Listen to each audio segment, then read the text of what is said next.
Bismillahirrahmanirrahim. Assalamualaikum warahmatullahi wabarakatuh. Saya Resti Fauzia dari kelas 5B dengan nomor NIM 2101588, Program Studi Administrasi Pendidikan Angkatan 2021. Di sini saya mempunyai proposal dengan judul Efektivitas Kepemimpinan Kepala Sekolah di Madrasah Alia Al-Mutahhar Pleret Purwakarta. Untuk latar belakang, efektivitas kepemimpinan pendidikan belum banyak menjadi kajian dalam penelitian pendidikan, padahal kepemimpinan mempunyai peran penting dalam perbaikan mutu pendidikan terhadap di sekolah. Kepemimpinan di dalam dunia pendidikan, terutama di sekolah, tidak harus dipegang oleh kepala sekolah sebagai policemaker untuk mengarahkan semua yang ada di dalam sekolah tersebut, namun juga dalam dipegang oleh orang-orang yang menjadi pemangku kebijakan yang ada di sekolah untuk memiliki kepemimpinan yang baik, tidak hanya mampu mempengaruhi, memberi tauladan, dan mendorong ke arah perbaikan kualitas kerja petugas-petugas penyelenggaraan pendidikan pengajaran dan sebagainya. Untuk batasan masalah, efektivitas kepemimpinan kepala sekolah di Madrasah Alia Al-Mutahhar, Kecamatan Pleret, Kabupaten Purwakarta, Jawa Barat. Untuk rumusan masalah sendiri, yang pertama ada bagaimana efektivitas kepemimpinan kepala sekolah di Madrasah Alia Al-Mutahhar Kecamatan Pleret, Kabupaten Purwakarta, Jawa Barat. Yang kedua, faktor apa saja yang mendukung dan menghambat efektivitas kepemimpinan kepala sekolah. Dan yang terakhir, bagaimana gaya kepemimpinan kepala sekolah di Madrasah Alia Al-Mutahhar Kecamatan Pleret, Kabupaten Purwakarta. Untuk tujuan penelitian, yang dimana ada 3 poin. Yang pertama, efektivitas kepemimpinan kepala sekolah. Yang kedua, ada faktor yang mendukung dan menghambat efektivitas kepemimpinan kepala sekolah. Dan yang terakhir, gaya kepemimpinan kepala sekolah di Madrasah Alia Al-Mutahhar Kecamatan Pleret, Kabupaten Purwakarta. Untuk manfaat sendiri di sini ada manfaat teoritis dan ada manfaat praktis, yang dimana di sini ada manfaat teoritis. Penelitian ini diharapkan memiliki kontribusi untuk menambah wawasan dan konsep-konsep yang berkaitan dengan efektivitas kepemimpinan kepala sekolah di sekolah. Hasil penelitian ini dapat dijadikan sebagai salah satu pijakan atau pedoman untuk mengembangkan penelitian-penelitian yang sejenisnya. Adapun manfaat praktisnya, ada bagi guru. Yang pertama, penelitian ini diharapkan memberikan pengaruh positif mengenai kepemimpinan pendidikan di sekolah. Yang kedua, meningkatkan kesadaran guru untuk ikut berpartisipasi dalam kegiatan yang berkaitan dengan kepemimpinan pendidikan di sekolah. Dan yang kedua, ada manfaat bagi sekolah. Yang pertama, ada sebagai bahan referensi sekolah untuk mengembangkan kebijakan melalui kepemimpinan pendidikan di sekolah. Yang kedua, sebagai pedoman untuk pengambilan kebijakan atau keputusan yang berkaitan dengan kepemimpinan pendidikan.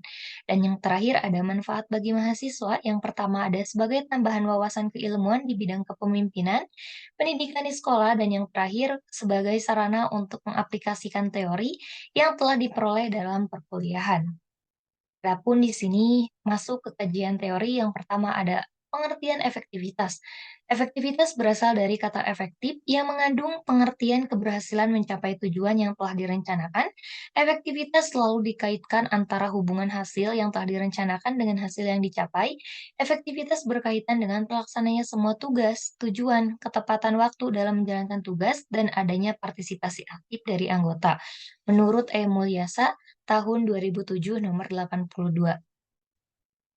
Selanjutnya ada pengertian kepemimpinan, yang dimana menurut Bas and Bas mempunyai pendapat mengenai kepemimpinan. Kepemimpinan merupakan interaksi dua orang atau lebih dalam suatu kelompok terstruktur atau struktur ulang terhadap situasi persepsi dan harapan anggota.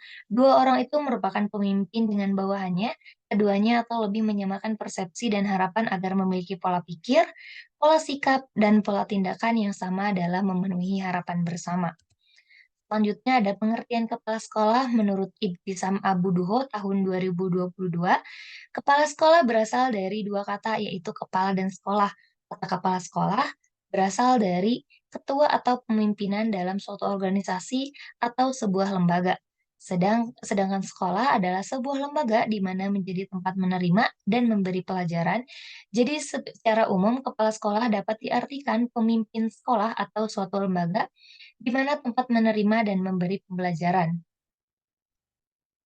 Selanjutnya di sini ada penelitian terdahulu, yang di mana sebenarnya saya menyimpan 10 penelitian terdahulu, tetapi di sini saya menyimpan satu penelitian terdahulu menurut Fauziah Andini tahun 2012 dengan judulnya Pengaruh Kepemimpinan Kepala Sekolah Terhadap Kohesitivitas Guru SMP Negeri di Kota Yogyakarta. Penelitian ini menjelaskan bahwa kepemimpinan kepala sekolah di dalam sekolah sangatlah penting untuk menunjang tingkat kohesitivitas guru di SMP Negeri di Kota Yogyakarta. Adapun hasil dari penelitian ini menunjukkan yang pertama, kepemimpinan dari kepala sekolah SMP Negeri di Kota Yogyakarta rata-rata sudah kuat, dan yang keduanya rata-rata kohesitivitas guru SMP negeri di Kota Yogyakarta kuat. Yang ketiga, terdapat pengaruh kepemimpinan kepala sekolah terhadap kohesitivitas guru SMP negeri di Kota Yogyakarta dengan sumbangan efektivitas sebesar 2,8%. Adapun di sini ada kerangka berpikir. Selanjutnya di sini ada metode dan pendekatan penelitian.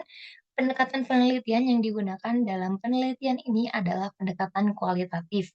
Adapun menurut Bagedan dan Taylor, berdasarkan permasalahan yang diajukan dalam penelitian yang lebih mengutamakan pada masalah proses, makna, pemahaman, interaksi, dan persepsi. Untuk lokasi penelitiannya di Madrasah Alia Al-Muthohar, Kecamatan Pleret, Kabupaten Purwakarta, Jawa Barat. Untuk sumber datanya, pastinya kami mendapatkan dari kepala sekolahnya langsung dan guru yang ada di Madrasah Alia Al-Muthohar, Kecamatan Pleret, Kabupaten Purwakarta, Jawa Barat. Untuk mekanisme pengolahan datanya, yang pertama ada pengumpulan data, ada reduksi data, ada sajian deskripsi data, dan yang terakhir ada kesimpulan.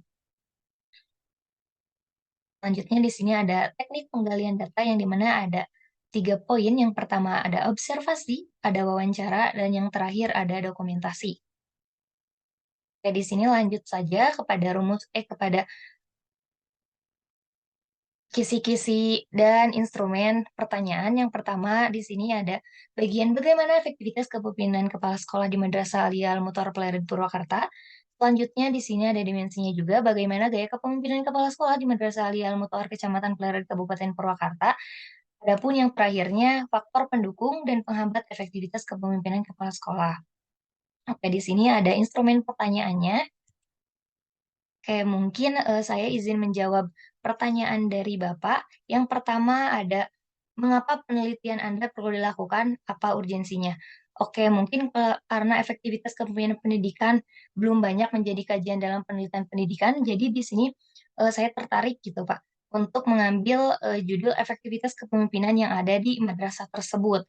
Padahal kepemimpinan mempunyai peran sangat penting gitu di dalam sekolah atau di dalam pembelajaran. Terus untuk yang keduanya, jelaskan apa manfaat dari penelitian ini.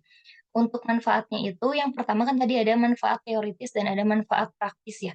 Nah, jadi penelitian ini tuh diharapkan untuk bisa kontribusi gitu untuk menambah wawasan dan konsep-konsep yang berkaitan dengan efektivitas kepemimpinan pendidikan yang ada di semua kalangan sekolah.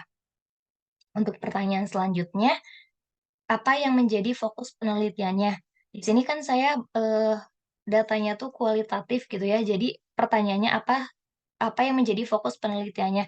Tentu saja untuk fokus penelitiannya itu, saya mengambil efektivitas kepemimpinan kepala sekolahnya. Jadi saya lebih fokus ke efektivitas kepemimpinan kepada kepala sekolahnya. Jadi gurunya itu hanya di, bagian akhir saja, karena di sini saya fokusnya ke bagian kepala sekolah saja. Yang terakhir bagaimana cara mengolah hasil penelitian. Oke, untuk yang pertama ada pengumpulan data yang di mana data yang diperoleh di lapangan dikumpulkan dan dicatat, kemudian data yang diperoleh dideskripsikan oleh saya. Yang keduanya ada reduksi data, memilih 2 data yang relevan, penting dan bermakna, dan data yang tidak berguna untuk menjelaskan apa yang menjadi sasaran analisis.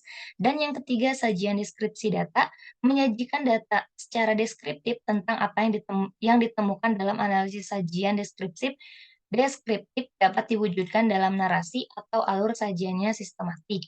Untuk yang terakhir, tentunya pasti ada kesimpulan. Penarikan kesimpulan dari verifikasi merupakan upaya mencari makna dan komponen-komponen data disajikan dengan mencari pola-pola, keteraturan, penjelasan, konfigurasi, dan hubungan sebab akibat. Oke, mungkin pemaparan proposal dari saya sekian. Mohon maaf bila ada atau banyak kekurangan. Wabillahi taufiq wal hidayah. Wassalamualaikum warahmatullahi wabarakatuh.